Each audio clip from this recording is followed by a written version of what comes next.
Ciencia. Religión. En guerra. Durante miles de años. Cada vez que se ha puesto algo a prueba, ha resultado que la ciencia tenía razón. A medida que la ciencia ha ido mejorando, Dios ha tenido cada vez menos que hacer. Y sin embargo, hoy podría ser la fusión de fe y tecnología la que nos acerque más que nunca a resolver el mayor misterio de la vida. Como soy una persona religiosa, mi ciencia es una forma de intentar desvelar el misterio de Dios. En busca de Dios. Episodio segundo.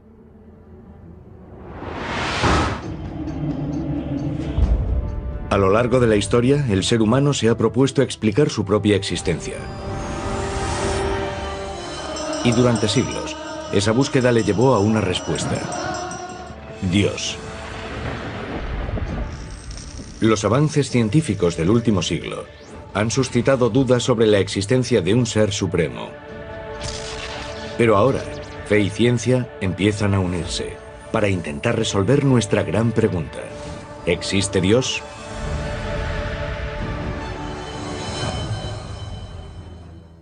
Mientras los cazadores de reliquias y los creyentes miran hacia la Biblia en busca de pruebas, este investigador cree que la clave de Dios podría estar mucho más cerca de lo que creemos. Su búsqueda de respuestas le ha llevado a adentrarse en los entresijos más recónditos de la mente humana. El Dr. Andrew Newberg, director de investigación de medicina integrada de la Universidad Thomas Jefferson, estudia lo que ocurre en el cerebro humano cuando contempla a Dios y al mundo espiritual. Estamos en un momento en el que tenemos una oportunidad de unir a ciencia y religión de una forma que nunca habíamos sido capaces de hacer. Y este nexo es el cerebro humano que nos permite explorar nuestro mundo científicamente y pensar sobre las cosas de forma religiosa o espiritual. Usando escáneres cerebrales de baja radiación, Newberg es capaz de observar los cambios físicos que ocurren en el cerebro cuando una persona reza o medita. Hemos escaneado a personas que profesan religiones diferentes y que han llevado a cabo prácticas espirituales a lo largo de muchos años. Nuestro trabajo inicial lo hicimos con individuos versados en la meditación budista tibetana. También escaneamos a un grupo de monjas que llevaban practicando sus creencias religiosas más de 50 años. Usamos un escáner para tomar fotos de su cerebro. Tomamos una foto del aspecto de su cerebro cuando está en reposo, cuando no hacen nada en particular. Y después tomamos otra foto de su cerebro cuando estaban sumidos en su meditación u oración. Entre las zonas que parecían más afectadas durante estas prácticas se incluía una parte del cerebro llamada lóbulo frontal que está situada justo detrás de la frente. Y esta es una parte que normalmente se activa cuando centramos nuestra atención en algo. En los escáneres de Newberg, el lóbulo frontal se activó tal y como lo haría si los sujetos se estuviesen concentrando en un problema difícil de matemáticas. Los monjes tibetanos demostraron un incremento de la actividad en su córtex visual, porque se estaban concentrando en objetos sagrados. Cuando observamos a las monjas que están rezando, no vemos zonas visuales que se iluminen en el cerebro, sino que vemos que se iluminan las zonas verbales. Tiene sentido porque están orando, es una práctica verbal. Pero los escáneres también revelaron algo inesperado. Nos interesaba también la zona conocida como lóbulo parietal, situada en la parte superior posterior del cerebro. Descubrimos algo muy interesante en las personas que practican la meditación y en las monjas que rezan, y es que esa zona del cerebro se tranquiliza durante estas prácticas. El lóbulo parietal es la parte de nuestro cerebro que controla y refuerza nuestro sentido de lo que nos rodea físicamente. De modo que cuando el Dr. Newberg vio que se oscurecía, fue testigo de cómo sus sujetos perdían mentalmente la conciencia de lo que les rodeaba y se convertían en uno con el universo. El cerebro nos dice que deberíamos sentir esas cosas, porque el lóbulo parietal se oscurece y el lóbulo frontal se ilumina. Nos encontramos con una experiencia en la que la persona realmente se abandona y pierde su capacidad de percibir el espacio y el tiempo tal y como lo hacemos normalmente.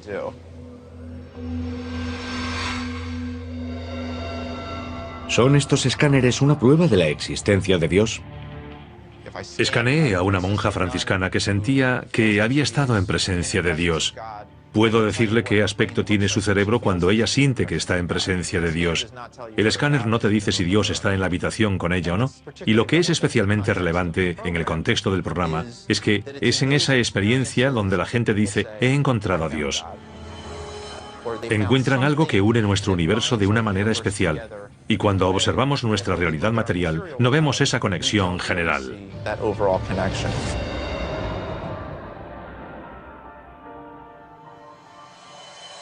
Los descubrimientos de Newberg sugieren que las conexiones del cerebro de una persona pueden determinar si es creyente o no creyente.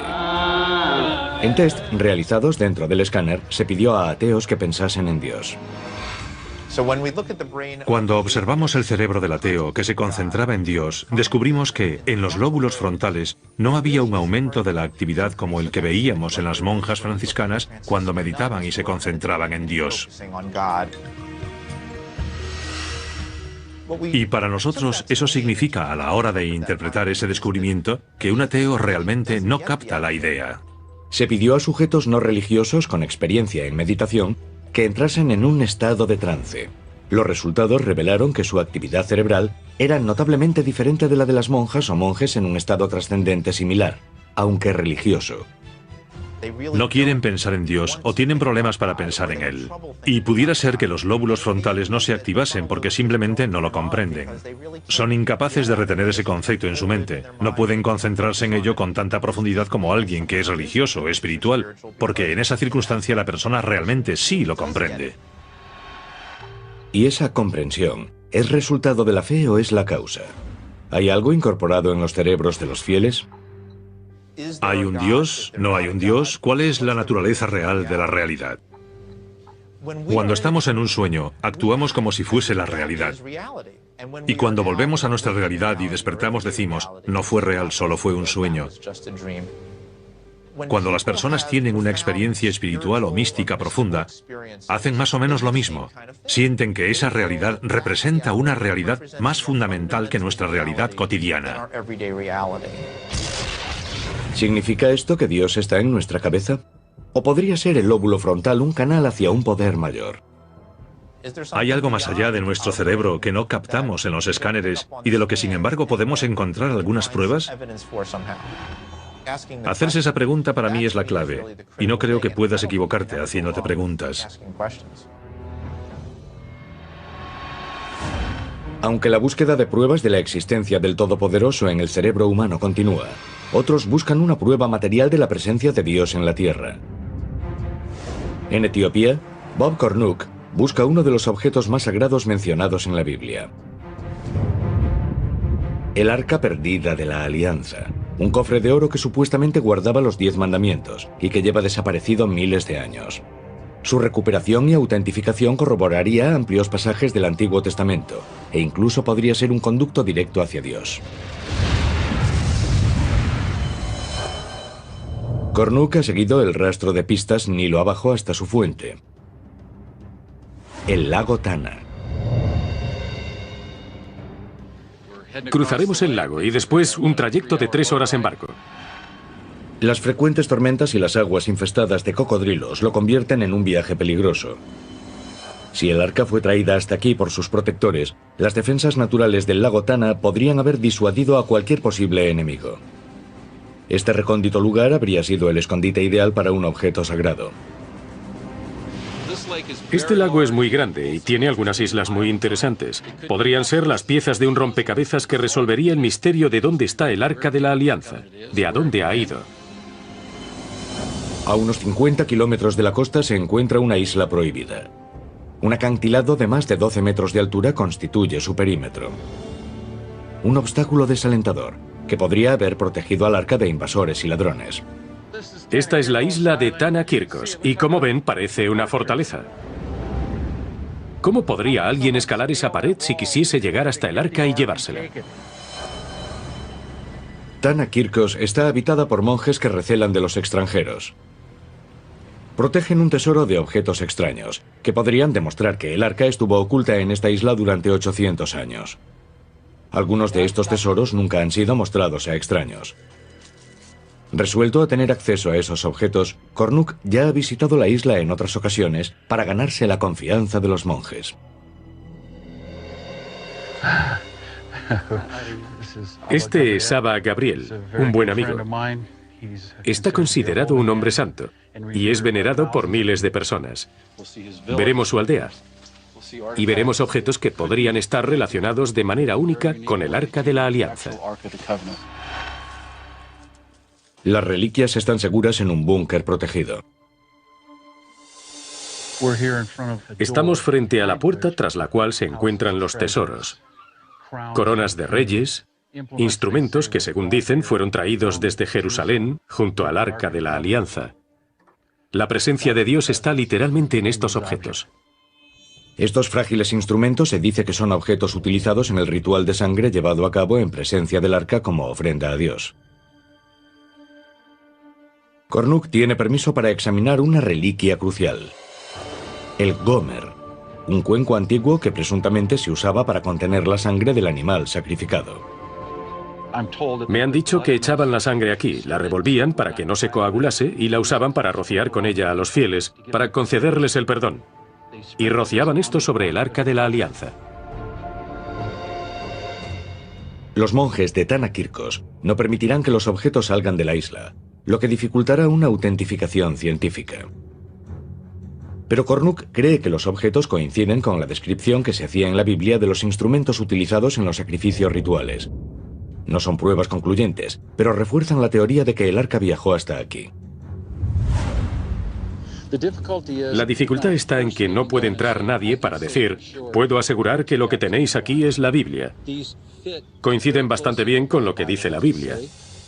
Podemos tomar las palabras de la Biblia y literalmente aplicarlas a estos objetos, y encajan perfectamente. La historia coincide y todo lleva hasta esta isla.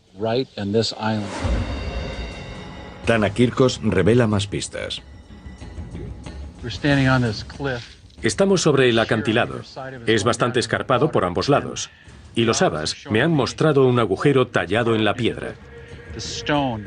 Dicen que aquí es donde se clavaba uno de los postes de la tienda. Había 4 con los que sujetaban la tienda, y la tienda era el tabernáculo, el lugar donde se guardaba el Arca de la Alianza en el desierto.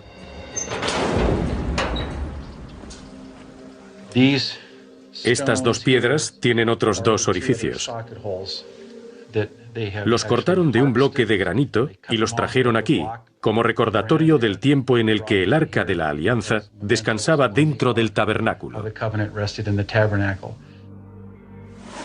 Estos descubrimientos respaldan la teoría de que el arca estuvo aquí, en la isla Tana Kirkos. Pero mientras Cornuc busca pruebas de Dios, muchos de los fieles apelan a un poder mayor, en busca de ayuda para un objetivo más urgente: una cura para el cáncer. Donde la medicina ha fallado, este curandero de Texas podría traer la salvación. ¿Estamos ante resultados impresionantes, prueba del poder de la oración, o ante un placebo?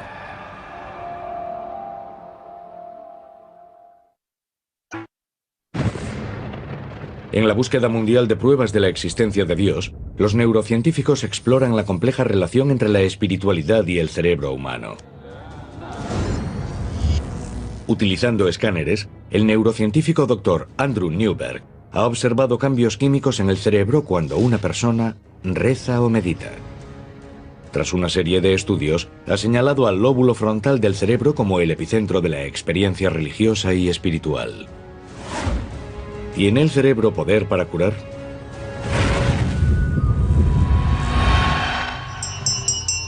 Desde los albores de la historia humana, el ser humano ha creído en el poder curativo de la oración.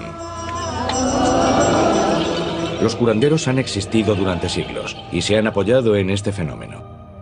Aunque hay muchas voces escépticas sobre esta práctica, los resultados obtenidos por algunos curanderos suscitan la pregunta de si está ocurriendo realmente algo milagroso.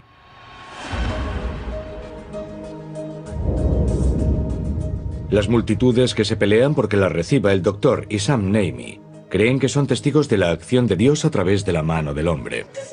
Este es sin duda uno de los milagros y bendiciones del Señor. El Dr. Naimi es un ex anestesista convertido en curandero. Si me llaman sanador por la fe, significa que yo soy el que cura. Pero la realidad es que la curación no procede de mí. Naimi afirma ser un conducto a través del cual viaja la curación. Lo que yo hago demuestra que Dios existe. Naimi afirma que las miles de curaciones que él ha realizado a lo largo de los años son prueba de que la ciencia y la fe actúan en tándem. No puedo separar a Dios de la propia ciencia. Cuando tratamos a personas, ellos no tienen que saber que yo estoy rezando. Muchos de quienes acuden al Dr. Naimi han agotado las opciones que ofrece la medicina tradicional. Tengo cáncer de ovarios. Estoy al final del camino en lo que a drogas se refiere. Me han operado 3 veces, así que espero un milagro. Rezo para que suceda un milagro. Aunque el pronóstico parece poco prometedor, las historias de algunos de los antiguos pacientes del Dr. Naimi parecen ofrecer esperanza. Por ejemplo, Kathy Kuak, diagnóstico cáncer de pulmón. Nunca olvidaré el momento en que el Dr. Naimi rezó sobre mi hombro y después en mi esternón, en la zona del pecho. Y de repente, mis pulmones se abrieron por primera vez en toda mi vida. Y tomé la mayor bocanada de aire fresco que había sentido jamás entrando en mis pulmones. Y seguí tomando esas grandes bocanadas y se abrió. No podía creerlo. Llegó aquí con el estado mental adecuado, por eso experimentó una curación tan rápida. Una semana después de consultar con el Dr. Naimi, los escáneres revelaron un suceso sorprendente. El tumor había desaparecido. El oncólogo de Kathy no pudo ofrecerle una explicación médica. Me dijo, nunca tengo la ocasión de decirles a mis pacientes esto. Ha desaparecido. Ha desaparecido por completo. Me dijo, Kathy, has sido bendecida con un milagro. No dejes que nadie te diga lo contrario. Kuak aparentemente había experimentado un milagro. Pero, ¿este caso en el que a alguien se le había perdonado la vida era un ejemplo de la misericordia de Dios o el efecto placebo que impulsó al cerebro a sanar el cuerpo por sí solo? Cuando las personas se sumen en estados espirituales profundos, su cuerpo y su cerebro cambian. Y tal vez cambia cómo funciona su sistema inmune. Cambia la forma en que su cerebro y su cuerpo reaccionan a diferentes cosas.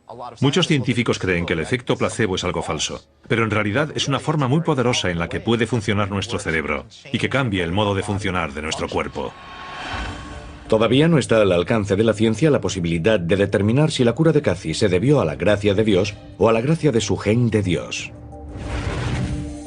Pero tanto si los espectaculares resultados de la curación por la fe son una prueba de la existencia de Dios o una simple prueba del poder del placebo, la búsqueda de pruebas científicas de la existencia de un poder mayor continúa.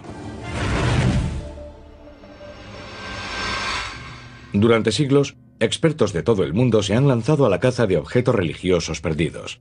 Han buscado pruebas que pudiesen demostrar pasajes de la Biblia y, en definitiva, la existencia de Dios. En el rastro del arca perdida de la Alianza, Bob Cornuck ha llegado al norte de Etiopía para examinar una prueba importante que relaciona al arca con la isla de Tana Kirkos. Esta es la primera vez que se ha permitido a Cornuck ver el documento. Es un texto antiguo que se deshace. Este libro tiene 1700 años. Fíjese en la pátina que tiene. Es de piel de animales. El libro contiene una imagen sorprendente, que podría confirmar la teoría de Cornuck de que el Arca de la Alianza viajó hasta aquí. Cuando estaba examinando el libro, encontré esta imagen única. Vemos a María y a Jesús llegando a la isla de Tana Kirkos. ¿Por qué vendría Jesús a esta isla? Los estudiosos están a punto de sufrir un esguince intelectual. Piensen en ello. Cuando tenía 12 años, regresó a Jerusalén tras el exilio en Egipto, y el primer lugar al que acudió fue un templo. Les dijo a sus padres, ¿dónde esperabais que estuviese? Aquí le tenemos llegando a esta isla. Aquí es donde estaría el templo portátil, el tabernáculo que contenía el Arca de la Alianza, y tenemos un testimonio escrito que tiene 1700 años.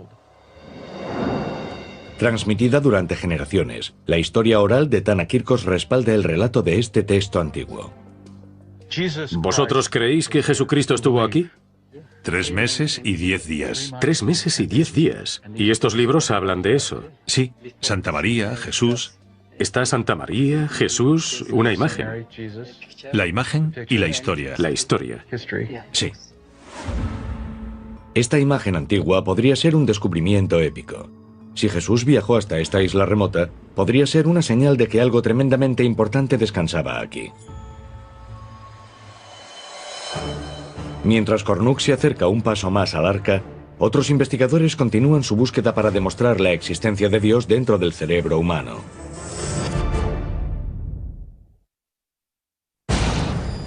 A lo largo de los últimos 50 años, los científicos se han unido a una de las grandes empresas de la humanidad: la demostración de la existencia de Dios.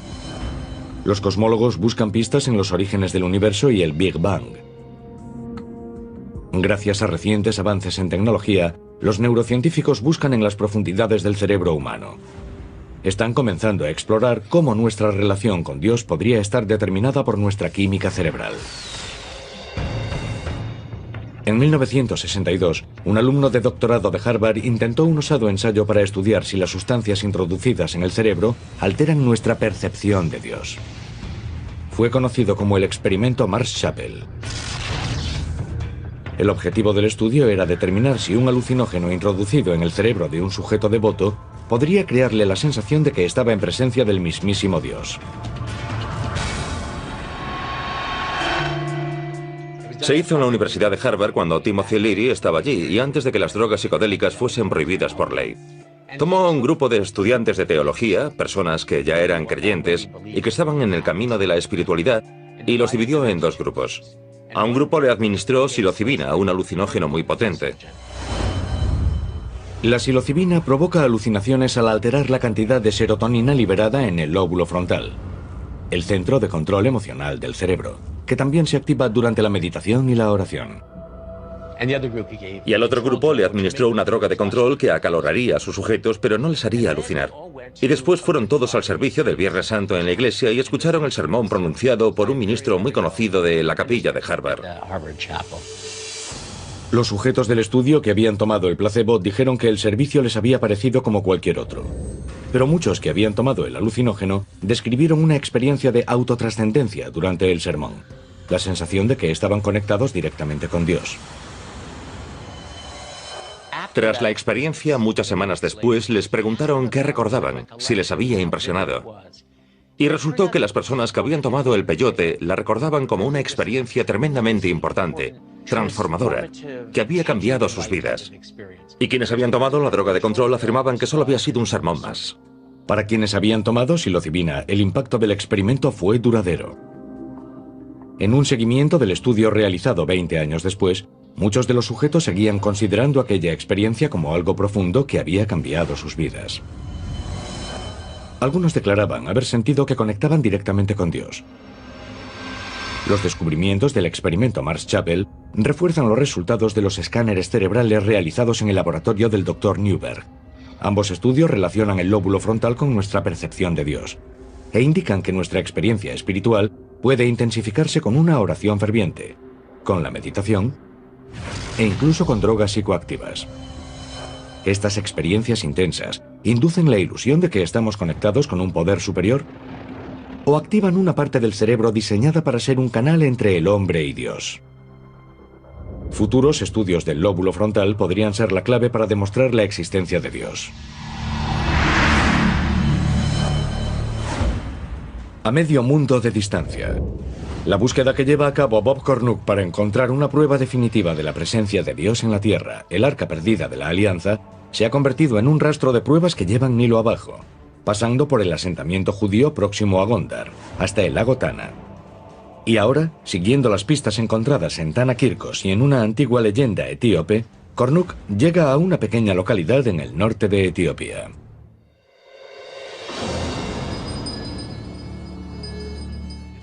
Fin del largo viaje. ¿Cómo he acabado aquí? De todos los lugares que hay en el mundo, acabo en esta polvorienta localidad de Aksum. Aksum no siempre ha sido una pequeña localidad agrícola. Hace 1500 años era la vibrante capital del imperio aksumita, una nación-estado que dominaba el comercio en el norte de África con un poder que rivalizaba con el de Roma. Los reyes de Aksum disfrutaban de lujosas demostraciones de su riqueza y recogían tesoros por todo el mundo antiguo. En el siglo IV después de Cristo se dice que el soberano de Aksum se hizo con el mayor trofeo del mundo cristiano. Ezana fue a la isla de Tanakirkos, se apoderó del arca y la trajo aquí. La trajo a este mismo lugar. Sobre las ruinas de una gran iglesia construida por Ezana, Kornuk ve que la prueba está justo bajo sus pies. Piedras grabadas en un dialecto etíope del siglo IV, el Ge'ez, detallan el robo del arca y su triunfante llegada aquí. Estamos caminando entre los cimientos de la iglesia más antigua del África subsahariana.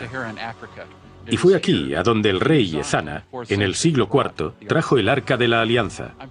Los monjes me han dicho que este es el suelo que queda, un pequeño fragmento del lugar en el que estaba lo más sagrado de lo sagrado.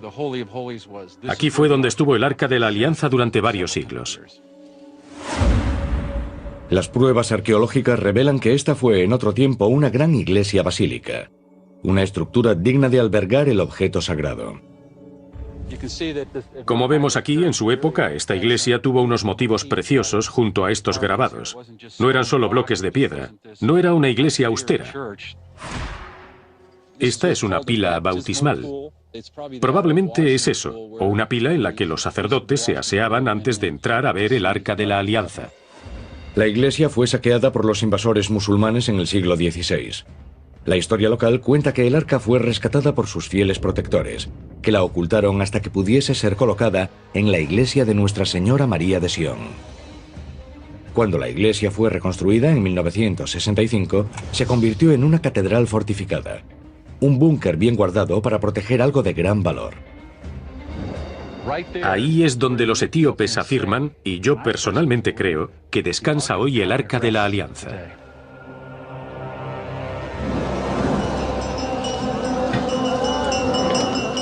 Los habitantes de Aksum creen que el arca y los 10 mandamientos se encuentran en una catacumba fuertemente protegida.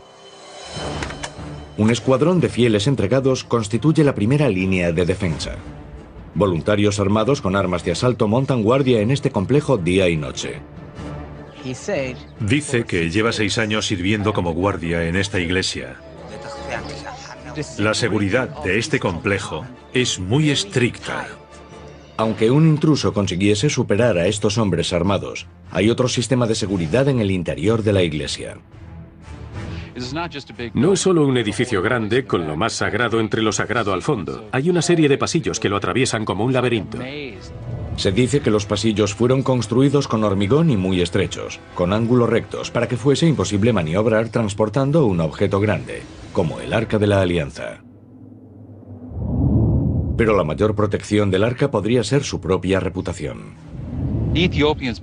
Los etíopes creen que tiene grandes poderes, que si te encuentras en presencia de este objeto y tus motivos no son puros, caerás muerto, que te quemarás vivo.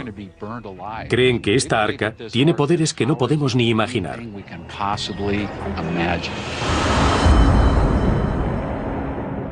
Hace menos de una década, se dice que 3 monjes se colaron en la cámara y se acercaron al arca. Un hombre murió en el acto. Otro murió 2 semanas después. Yo volé aquí en cuanto me enteré de la muerte de aquel hombre. Hablé con su familia, fui a su tumba y lo vi. El tercer hombre tiene muy mal la vista, pero sigue con vida. Yo no creo que el arca tenga el poder que dicen los etíopes, pero creo que posee el poder de la mente. Estas personas han sido adoctrinadas desde el día de su nacimiento. No recuerdan un momento de sus vidas en el que no les hayan dicho que el arca tenía un poder increíble.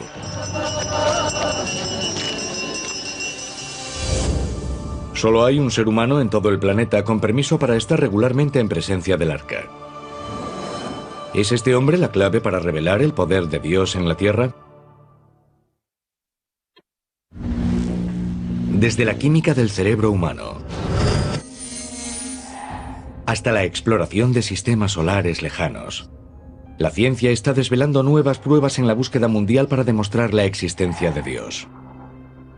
Armados con las últimas técnicas de análisis científico, investigadores y arqueólogos de todo el planeta buscan el objeto más codiciado de la Biblia. el Arca de la Alianza. Si se descubriese, podría ser una prueba de la existencia del mismísimo Dios. Para Bob Cornuke, la búsqueda de toda una vida le ha llevado hasta una iglesia en la Etiopía rural. Cree que detrás de estas puertas se encuentra el que podría ser el hallazgo arqueológico más importante de la historia: el Arca Perdida de la Alianza. Se cree que este clérigo enclaustrado es la única persona de la Tierra con permiso para acercarse al Arca.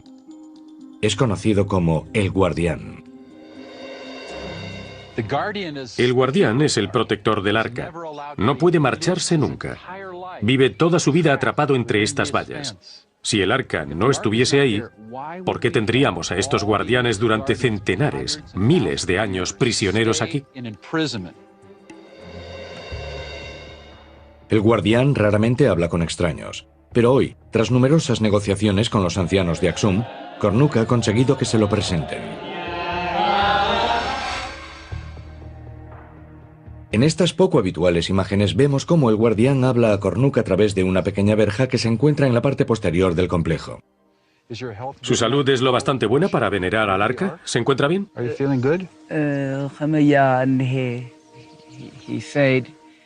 Dice que todavía puede rezar. ¿Reza? Tras unos breves minutos, el Guardián regresa a su puesto. Bob Cornuke se encuentra a escasos metros del que podría ser el lugar de descanso del arca. Pero hoy no se acercará más. Acabo de conocer al guardián. Le tomé la mano y le miré a los mismos ojos que posiblemente observan el Arca de la Alianza. Cornuke espera que su recién obtenido acceso al Guardián y su relación con los ancianos de Axum algún día le traigan la recompensa final: la oportunidad de contemplar el arca. El Arca de la Alianza es la joya, la cumbre de toda la arqueología. Si alguien se acercase a mí ahora y me dijese: Bob, puedes entrar tras esa cortina y ver el Arca de la Alianza, ¿lo haría? Iría de cabeza. Este es el mayor descubrimiento arqueológico de la historia.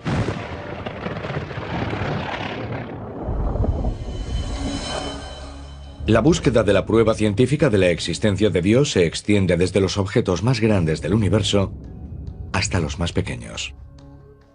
Grenoble, Francia, sede de un enorme laboratorio. Situado a 150 metros de la superficie, se extiende entre dos naciones fronterizas. Esta es la avanzadilla en la búsqueda de algo que pueda rivalizar con la importancia del Arca de la Alianza en la carrera para encontrar una prueba de la existencia de Dios: un diminuto punto subatómico llamado la partícula de Dios.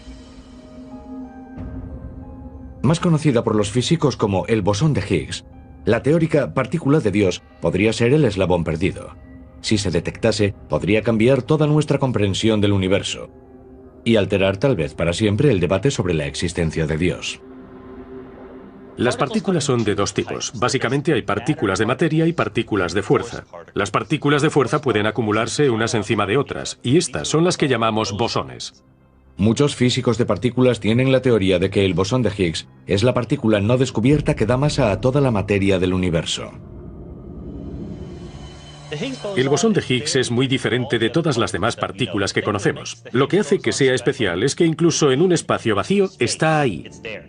Proporciona un medio a través del cual se pueden mover otras partículas, y a la larga es así como las partículas, como los electrones y los quarks, obtienen masa. La mejor analogía es decir que es un medio, como el agua o la melaza o el aire. A medida que nos movemos a través de ellos, se resisten un poco. Imagínense que si vamos a través del aire podemos ir muy rápido. Si intentamos pasar como un rayo por el agua o por la melaza, nos frenamos. Así que, en sentido amplio, eso es lo que el bosón de Higgs les hace a todas las partículas de la naturaleza.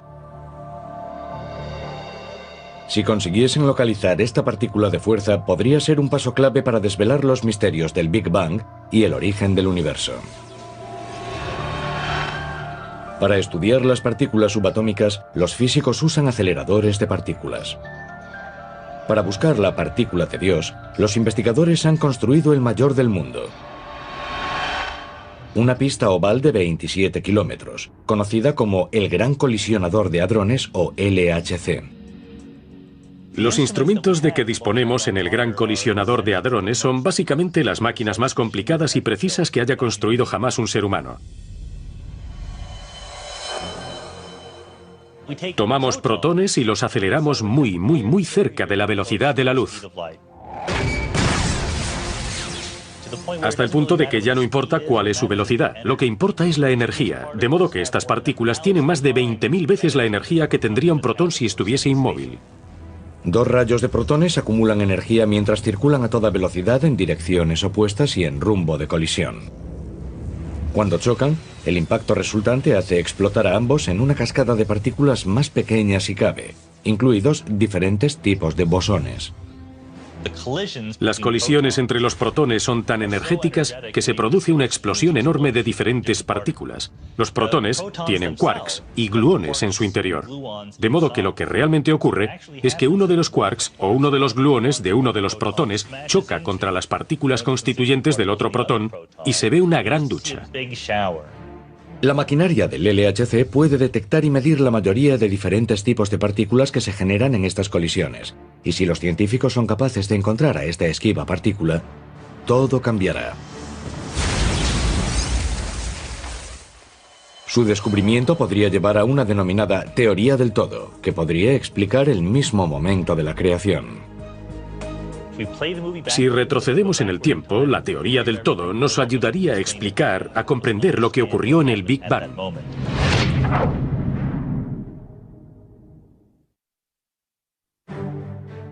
Investigadores de todo el mundo están ampliando los límites de nuestro conocimiento científico y abriendo una nueva frontera en la épica búsqueda de la humanidad para encontrar la prueba de la existencia de Dios. Esa búsqueda ha llevado a los físicos a construir el mayor arsenal de maquinaria científica de la historia de la humanidad: el Gran Colisionador de Hadrones. El LHC dispara rayos de partículas subatómicas a energías que se aproximan a las que se dieron momentos después del Big Bang. Estas colisiones permiten a los científicos explorar los componentes más diminutos de la materia y la energía. Como Einstein dice que E igual a mc², la energía es proporcional a la masa. Si queremos crear partículas más pesadas, necesitamos más energía, lo que significa que hay que construir máquinas cada vez más grandes. El objetivo: encontrar el esquivo bosón de Higgs, más conocido como la partícula de Dios. Su descubrimiento podría demostrar el modelo estándar, una teoría que aúna nuestro conocimiento sobre mecánica cuántica, electromagnetismo y física de partículas. Encontrar el bosón de Higgs sería un triunfo para la imaginación humana. Es el último ingrediente en el modelo estándar de la física de partículas, la última pieza del puzzle. Pero el modelo estándar por sí solo no puede ofrecernos una comprensión completa de la naturaleza. El modelo estándar no explica la gravedad, que todos sabemos que existe, de modo que no solo buscamos el bosón de Higgs en el LHC. Buscamos todo tipo de cosas. Una de las cosas que a los físicos les encantaría encontrar es una teoría del todo.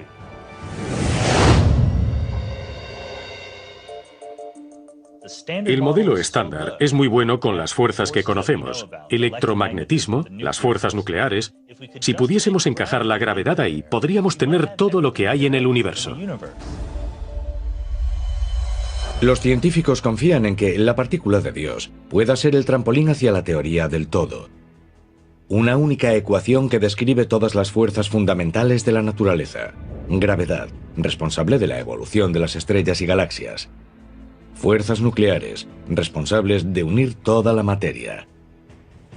Y la fuerza electromagnética, responsable de la luz, las interacciones químicas y la propia vida. La verdadera implicación de la teoría del todo es que podría haber una teoría del todo. En otras palabras, podría haber una serie de reglas, de leyes de la naturaleza, que simplemente explican todo lo que ha ocurrido en la historia del universo. Nunca hay una desviación de esas leyes. No hay nada que se aparte de esas leyes, nada por encima ni sobre ellas. Descubrir esta teoría podría ser fundamental para comprender cómo comenzó el universo. Una de las cosas que necesita una teoría del todo es unir la gravedad y la mecánica cuántica. Es lo que se necesita para comprender el Big Bang, que fue un momento en el que había partículas alrededor, de modo que la mecánica cuántica es importante. El universo se expandía a un ritmo tremendo, de modo que la gravedad también lo era. Una teoría del todo nos ayudaría a comprender qué ocurrió en ese momento. Si una teoría del todo puede ayudar a explicar la creación del universo, ¿podrá ayudar también a explicar a su creador? Si conociésemos la teoría del todo, si pensásemos que conocíamos todas las leyes de la física, desde luego podríamos preguntarnos, ¿es eso todo? ¿O es una buena explicación para decir, bueno, esta es la teoría del todo porque una inteligencia superior la hizo así? Para algunos, la respuesta es no. Con la teoría del todo, la ciencia sustituiría a Dios como respuesta para cualquier pregunta sobre el universo. Pero para otros, la teoría del todo es en sí misma una prueba de la existencia de Dios, su proyecto de un universo afinado. En la expansión del universo podemos ver cierta arquitectura, orden, energía, que se convierte en materia y que tiene en su interior esta asombrosa capacidad de ordenarse y de dar la vida. Einstein usaba un lenguaje religioso en todo momento. Él no creía en el Dios consciente separado del mundo físico, sino que pensaba en las leyes fundamentales de la física como los pensamientos de Dios. Los investigadores del LHC han llevado a cabo varios experimentos, pero hasta ahora no han tenido éxito en su intento de detectar la partícula de Dios. Pero con la partícula de Dios o sin ella, la búsqueda de pruebas de la existencia de Dios continuará desde las partículas más diminutas hasta los confines más lejanos del universo.